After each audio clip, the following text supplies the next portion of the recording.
wonder if our next guest is either regretting his choice to come on tonight. I hope not, because maybe he might change your perception. Because joining me now is Democratic Congressman Richie Torres, who I know has been hardworking. Congressman, welcome and good evening. How are you tonight? It's an honor to be here and defend the indefensible. Good. I knew I liked you. Now tell me, you've got a lot on your plate.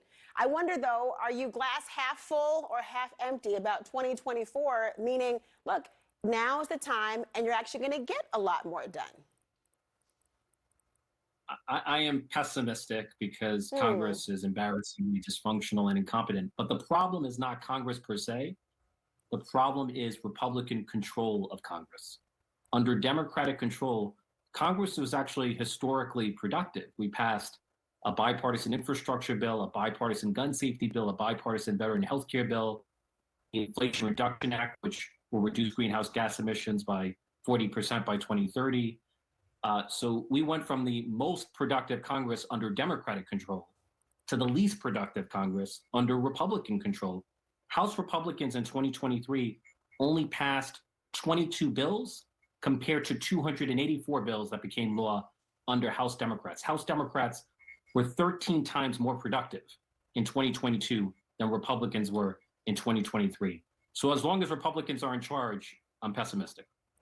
Well, I have to ask you, though, I mean, obviously you're making the case and establishing the nuance here, but I have to wonder for the average American voter who's looking at it, they're putting Congress under a pretty wide umbrella. And I wonder to what extent people view it as Republicans and Democrats or just Congress being unable to do the give and take of compromise that means things will get done. How do you see it?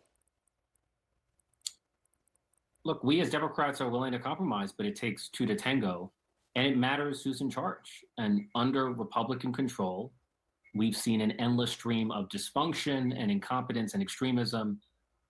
We have a dysfunctional House where the inmates are running the asylum. We went from the longest speaker vote in more than 150 years to a near default on the nation's debt, to a near shutdown of the federal government, to the first ever vacate of a speaker in the 234-year history of Congress.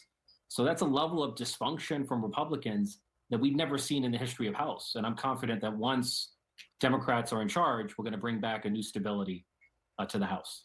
I mean, you're not out of the woods yet as a member of Congress because obviously there has not been that election. There has not been a change in leadership. Republicans are obviously in the majority, albeit a slim one. When we talk about compromise, though, some would be really critical of Democrats in particular because they haven't exactly pursued compromise on things like border security. That's the main criticism. And I wonder what you say to people about the pursuit of compromise on an issue that, frankly, has so many people concerned about what could be done to course correct.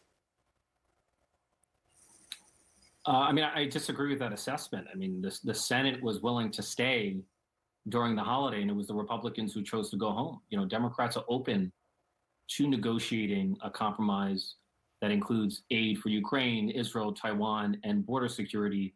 But the devil's in the details. Obviously, those have to be negotiated. But there are negotiations underway in the Senate, and the Democrats have been amenable to those negotiations and were willing to stay through the holidays. It was the Republicans who chose to go home. When you look at, you mentioned aid for Ukraine and what's happening and the conditions that have been attached to border security provisions and legislation, really it's the talk of not just the town, it's the talk of the globe in terms of what role the United States would be able to play in offering support in a variety of areas.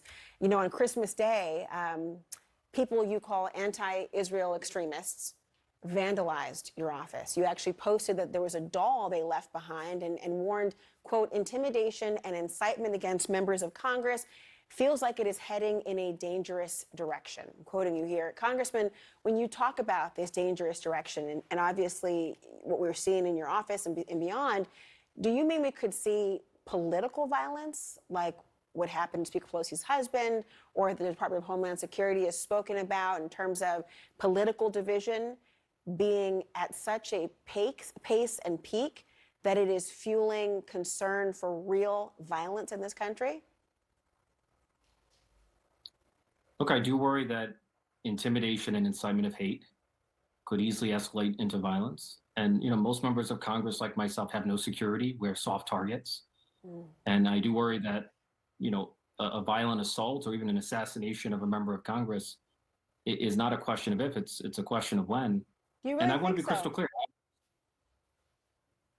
You really I think mean, so, given the Congressman? fact that members of Congress have no security, and we're living in a time, especially in the wake of January 6th, it feels like we're living in a climate of violent extremism in the United States.